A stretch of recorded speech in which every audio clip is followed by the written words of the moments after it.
ఏ రకంగా అయితే కుటుంబరావు గారు ఛాలెంజ్ చేశాడో 24 అవర్స్, ఆ రకంగానే పోలవరం కాగ్ రిపోర్టు మీద కూడా ఆఫీసర్లు ఎవరన్నా వచ్చి వాళ్ళేమో రాజీనామాలు చేయక్కర్లేదు, దీనికి సమాధానం చెప్పండి. నా పక్కన కూర్చుని సమాధానం చెప్పడానికి మీకు అనిపించవచ్చు, అడిగేవాడికి చెప్పేవాడు లోకోని ఏమడుగుతాడో మేము వచ్చి అక్కడ కూర్చుని చెప్తామండి. నా పక్కన కూర్చోక్కర్లా, ఈ కాగిలా పట్టుకుని ఒక్కోదానికి సమాధానం చెప్పేయండి. మీరు ఒక్కలో కెమెరా పెట్టి చెప్పేసి అది రిలీజ్ చేయండి. మీరు ఎవరితోటి ముందు పక్కన కూర్చుని మాట్లాడక్కర్లా, ఈ రిపోర్టే ప్రామాణికం. దీని మీద పిఎస్సి వాళ్ళు పిలిస్తే మీరు వెళ్ళి సమాధానాలు చెప్పాలి. సరే, ఇప్పుడు అపోజిషన్ పార్టీ లేదు, పిఎస్సి ఉంటుందో లేదో తెలీదు, ఎందుకంటే చైర్మన్ వైసీపీ అతను. రేపు రాజీనామా చేస్తారో ఎమ్మెల్యేలకి ఏం చేస్తారో తెలీదు. ఆల్రెడీ పొలిటికల్ సీన్ మారిపోయింది, ఎలక్షన్ సీన్ వచ్చేసింది. ఇదొక్కటే కాదు, మీకు అన్న క్యాంటీన్లు పెట్టారు. అన్న క్యాంటీన్లు ఇలా కాగితం తీసి చూస్తే కళ్ళమ్మ నీళ్ళు వస్తాయి.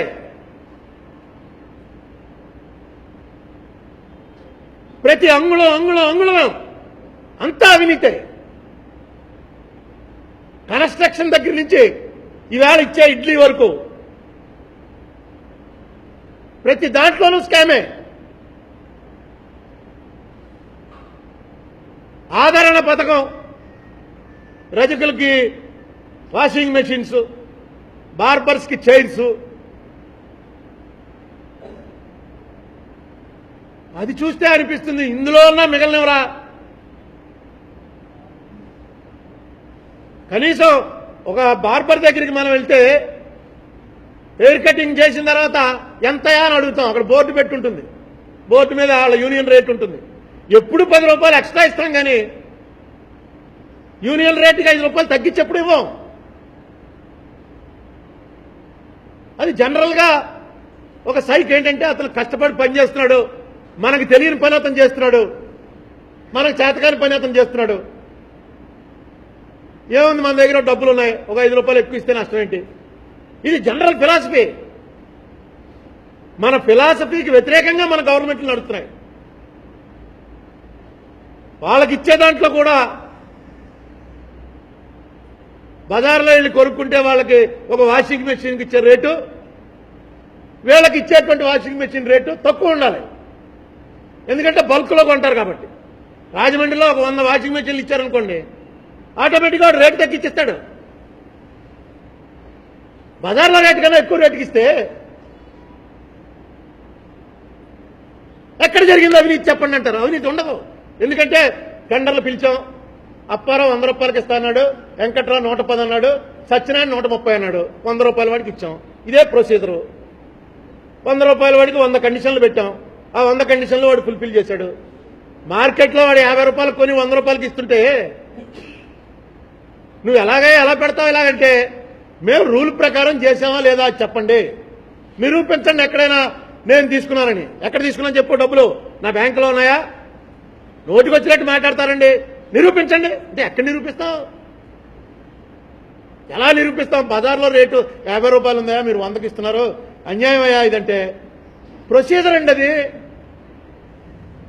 మీరేదో కొత్తగా నువ్వు చేసావుగా 10 ఏళ్ళు ఎంపీ, కొత్తగా ఇప్పుడే తెలిసినట్టు మాట్లాడతావు.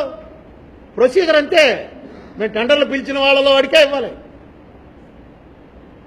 ఎస్టిమేట్లు ఎందుకే అంత ఎక్కువ తయారు చేశారు? ఎస్టిమేట్లు మేము రాజమండ్రి మార్కెట్ని బట్టి చేయమండి, వరల్డ్ మార్కెట్ మొత్తం చేస్తాం, డాలర్ రేట్ని బట్టి ఇక్కడ ఫిక్స్ చేస్తాం తప్ప రాజమండ్రిలో కోటగుమ్మం దగ్గర ఎంత కమ్ముతున్నారో అది పెట్టమండి. కావాలంటే రూల్ చూసుకోండి, సెక్షన్ 8A. అది ఎందుకు పెట్టారు? ఇంటర్నేషనల్గా ఏది తక్కువ ఉంటే అది పెట్టమని.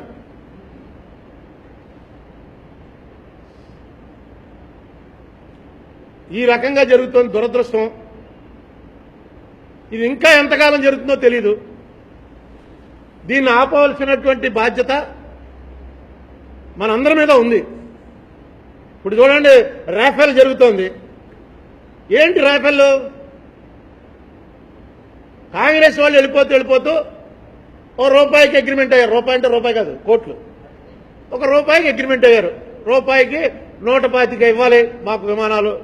అందులో ఏవో ఉన్నాయట, రాడార్లు గిడార్లు ఇవన్నీ. మోడీ గవర్నమెంట్ వచ్చిన తర్వాత అదే రూపాయికి 125 ఇవ్వక్కర్లేదు, 36 ఇస్తే చాలు, మా అంబానీతో కలిసి నువ్వు వ్యాపారం చేయి. ఇది ప్రైమా పేసి పేపర్లు చదివితే నాకు అర్థమయ్యేది. దీని మీద పార్లమెంట్లో క్వశ్చన్ వేస్తే రక్షణ మంత్రి గారు లేచి అంటారు, సీక్రెట్, ఇది చెప్పడానికి వీల్లేదు.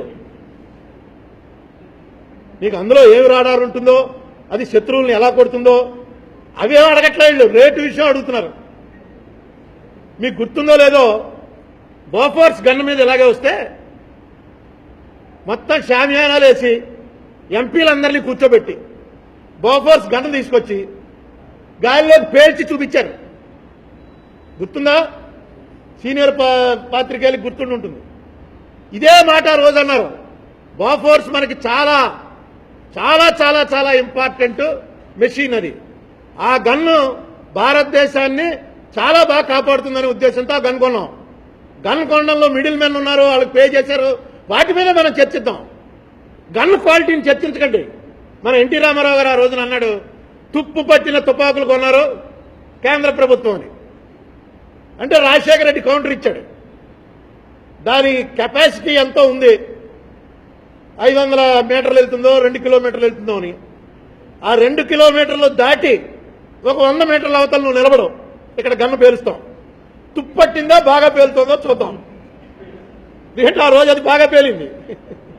రాజశేఖర రెడ్డి అన్నాడు రామారావుతో, ఎదురుకుండా నిలబడు, దాని రేంజ్ బయట నిలబడు, కొడదాం ఒకటి, తెలిసిపోతుంది అక్కడితోటి. ఈవేళ ఎంతకి పేమెంట్ అన్నది కూడా రహస్యంట. కామెంట్ చేయండి. ఎప్పటికప్పుడు మా వీడియోస్ చూడాలంటే సబ్స్క్రైబ్ చేసుకోండి.